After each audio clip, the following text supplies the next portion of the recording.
masih sunnah. Hukumnya masih sunnah ketika ngebuangin kotoran di kuku. Kenapa? Karena nanti ketika sudah membasuh tangan, hukumnya wajib.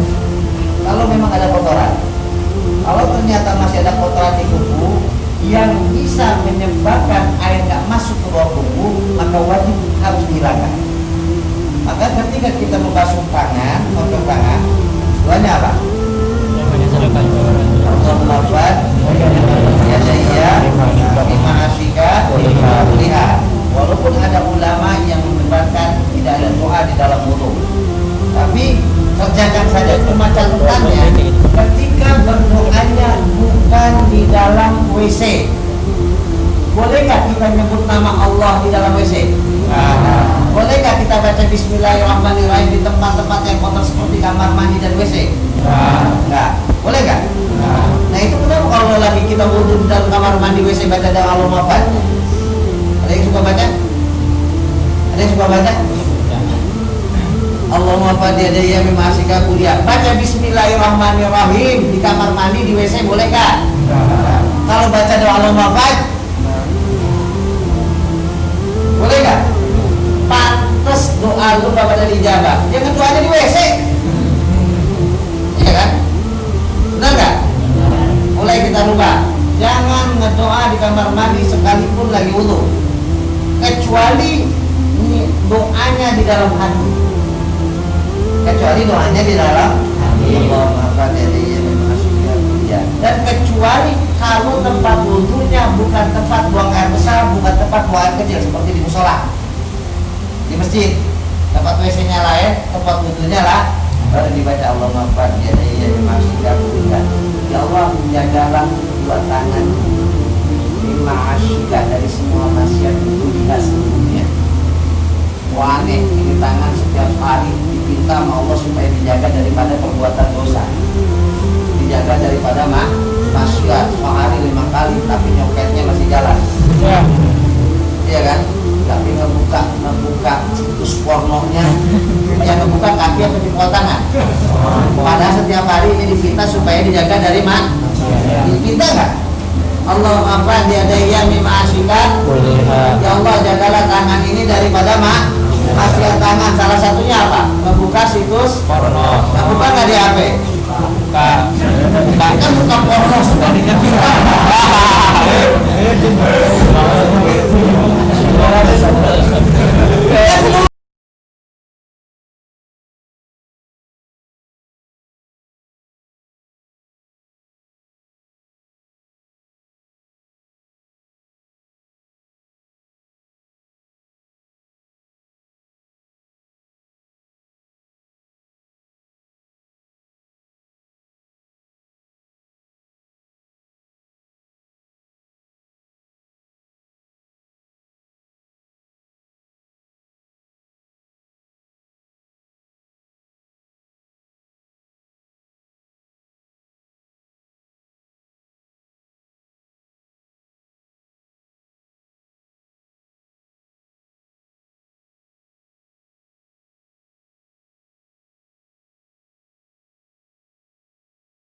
Wajah irotil mak itu air diputerin di dalam mulut.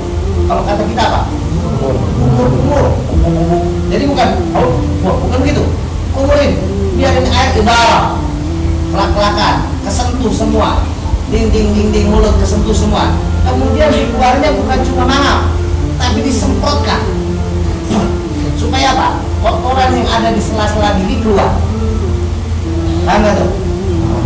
Itu kalau lagi nggak puas. Kalau lagi puasa jangan buk. Kalau lagi puasa tidak disunahkan tablik, tidak disunahkan dikuatkan. Asal kerendam bibir, kerendam gigi, selesai. Kemudian istinsak bukan masukin jempol dan telunjuk, bukan seperti ini. Ini namanya ngupil. Tapi istinsak menghirup air ke dalam hidung sampai khusyuk, paham nggak? Sampai yang tulang rahang, tapi jangan tinggi amat.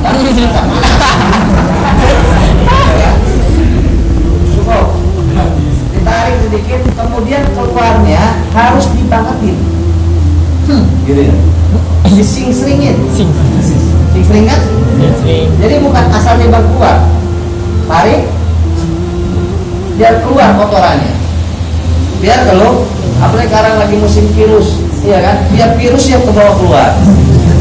Iya. Keluarin lagi. Abdolnya satu kali ngambil barang buat mulut dan hidung. Abdolnya dibagi, sebagian dibawa ke mulut, sebagian masuk ke hidung. Apalagi kalau tempatnya air wakafan, itu lebih abdol. Tapi kalau di rumah boleh satu-satu, mulut 3 kali, hidung 3 kali. Allahumma arihni jannata jannata apa jannati? Jannata apa jannati? Allahumma arihni, ya Allah, arih berikanlah penciuman nih kepadaku, roihata, akan bau, al jannata, yang surga. Arti enggak?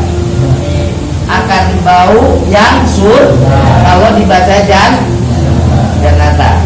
Kalau dibacanya jannati, Allahumma ya Allah arini, berikanlah penciuman kepadaku, raihatal jannati, akan bau surga.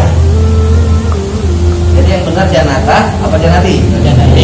Jannah. Kita ngapalin jannata jannati. Enak kan tak? Allahumma arini raihatal jannata wa anta. Enak kan tatanya? Akhirnya jannata juga disebutnya jannata, mestinya jannati wa anta ani. Kemudian membasuh muka. Pertama, ketahui dulu batas-batas muka.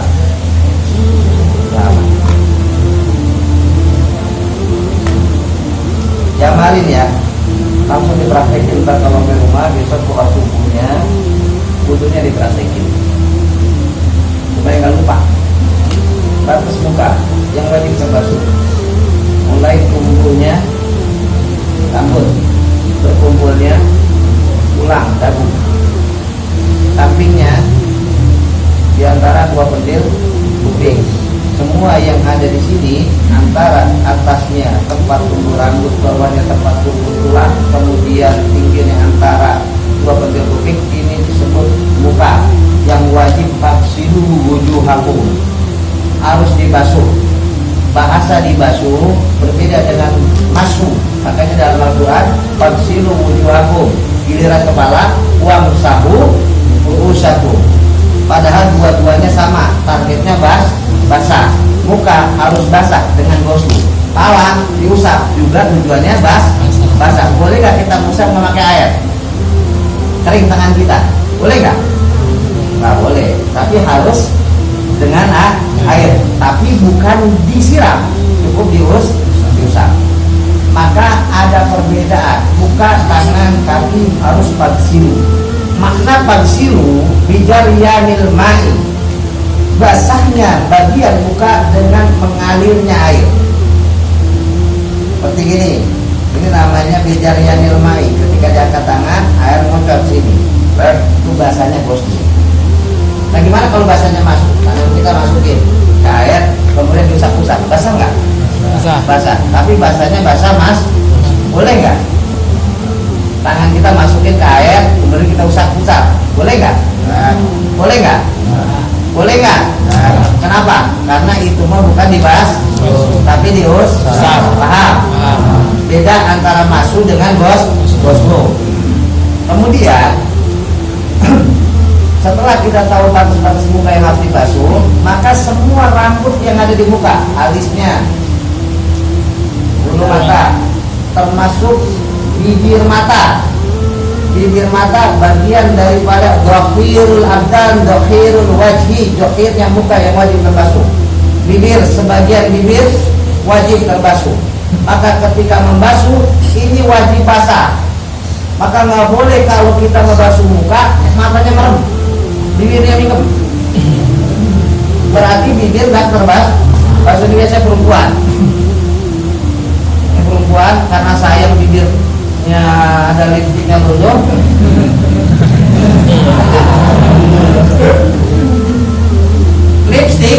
Lipstik kalau kita kerok begini ada jirimnya nggak?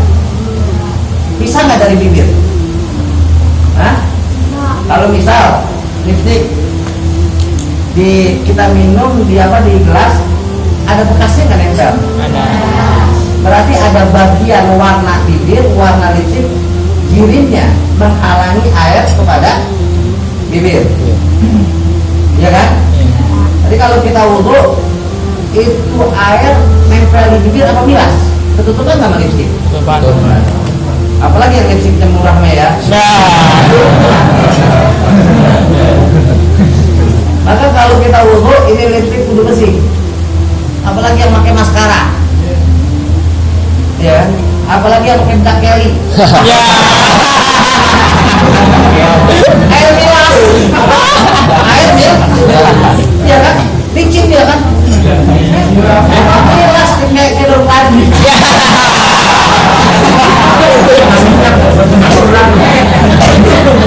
Iya.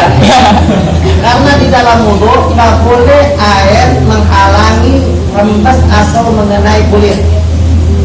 Gimana sih bahasa menghalangi? Menghalangi itu kalau kita misal di sini ada sesuatu kita kerok berdiri pisah dari kulit. Gitu. Misalkan seperti gini, cat, ada cat, terus kita gituin tuh, catnya pisah dari kulit. Itu namanya menghalangi. Paham nggak? Maka tadi saya lipstick saya tanya, dia ada jirimnya nggak? Ada. Kalau kita kerok gini keluar nggak?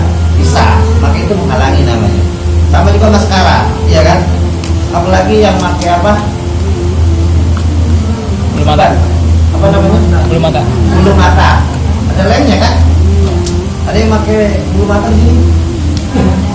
Lagi dia pengen kata apa kan?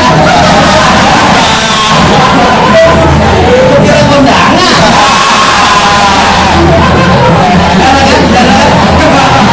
Ada bulu mata palsu. Kalau ada pengen di alam.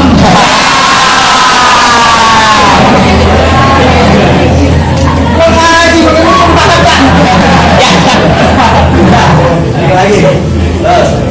Kemudian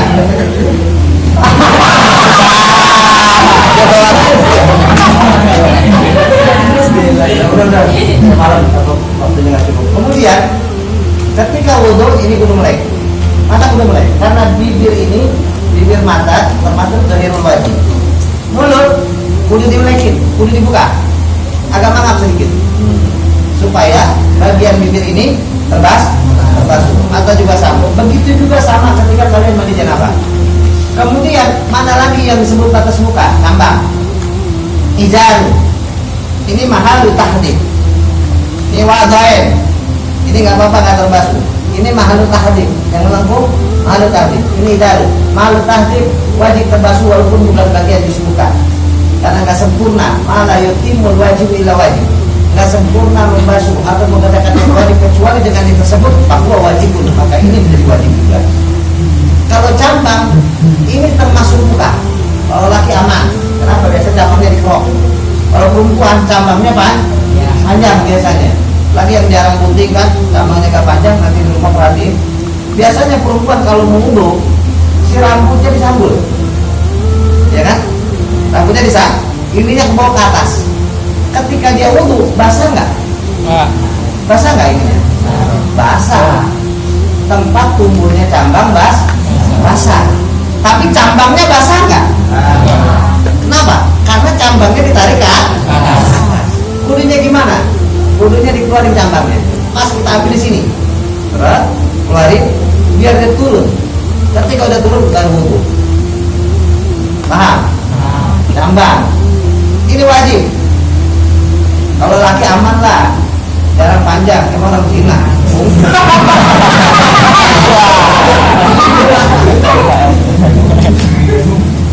Kemudian cara wudhunya, muka. Ketika membasuh muka, setelah kita paham air suci lagi mensucikan, maka membasuh muka. Membasuh muka, sunnahnya membasuh muka kedua, ketiga. Yang pertama wajib. Yang wajib. Kalau yang kedua, ketiga gampang, terserah. Yang pertama, pas kita membasuh seperti ini, basuh kayak gini kan, terus turun ke bawah. Setelah turun ke bawah, sunnah dagu. Ini.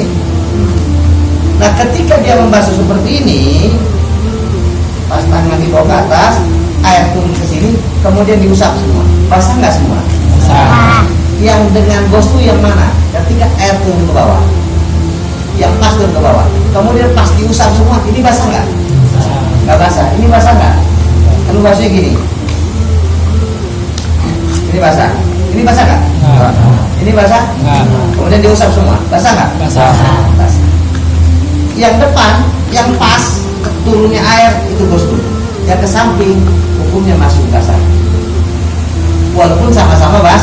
Tadi kita mufakat ada goslu, ada masuk. Kudunya gimana? Kudunya jangan dulu dalkum, tapi siram aja dulu muka biar basah. Kalau kita bisa seperti ini, langsung bagi sampai ke atas, tangannya dibagi biar air menyebar. Kalau nggak bisa, ya sudah 3 kali, 2 kali bisa, atau 3 kali baru digosok-gosok. Bahkan mustamal, ya nyiramnya kudu pinter, jangan begini Pak.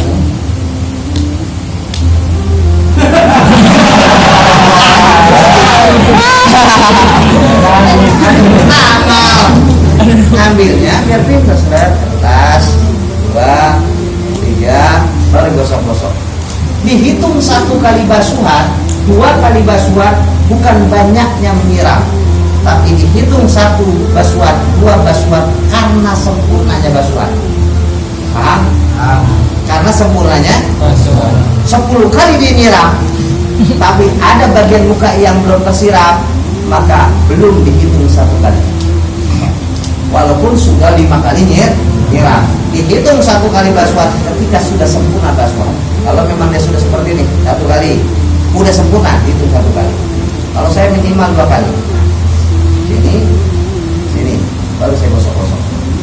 Saya hitung 1 kali, itu yang wajib. Yang kedua baru sunnah. Adapun basuhan yang menyebabkan mustamal ketika basuhan wajib, basuhan kedua, basuhan ketiga tidak menyebabkan